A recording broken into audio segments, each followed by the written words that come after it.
বাংলাদেশ হলো একটা চোরের খনি, দেখেন তার প্রমাণ। এটা হচ্ছে গাজী গ্রুপ, তার ট্যাঙ্ক রড সব কিছু জনগণ নিয়ে যাচ্ছে কিভাবে, দেখুন দেখুন। সারা দেশে এইভাবে এই কদিন ধরে লুটপাট সব তাণ্ডব চলছে, রডগুলো কিভাবে নিয়ে যাচ্ছে দেখছেন।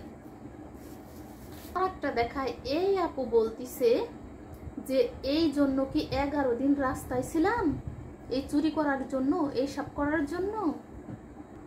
তো ওই আপুটার কথা আমার খুব ভাল লাগছে ভাই, কি আর বলবো, খাঁটি কথাটাই কইছে।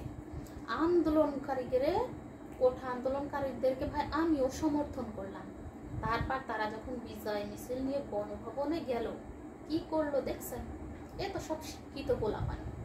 গণভবনের খেতা কম্বল শাড়ি, তারপর মাছ, এমনকি সবজি, সব কিছু যে যার মতো পাচ্ছে নিয়ে চলে গেল।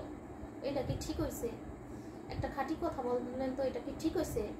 ওরে তোরা যে বললি, বেনজিরের কথা বললি, বড় বড় এমপি মন্ত্রীর কথা বললি যে তারা বাংলাদেশ থেকে বিদেশে এত টাকা লুট করছে, তোরা কি করলি? কয়েক ঘন্টার ব্যাপারে পদত্যাগ হয়েছে, তোদের সুপাটা কি থাকলো? তোরা তো সামান্য শাক সবজি মুরগি ছাগল খেতা বালিশ এরই লোভই সামলাতে পারলি না, তাহলে বেনাজির আর এই যে এমপি মন্ত্রীরা তারা কেমন করে এত বান্ডিল বান্ডিল টাকার লোভ সামলাবে বলতো? এই একটা প্রশ্নের জবাব দেন। কমেন্টে কার কি আছে তাই বলুন, কমেন্টটা করে যাবেন। আমি ঠিক বললাম না বেঠিক বললাম? বাঙালি মানুষ এমনই একটা জাতি, বুঝছেন, ফিরি পাইলে আলকাতরাটুকু নিয়ে যায়, বুঝছেন।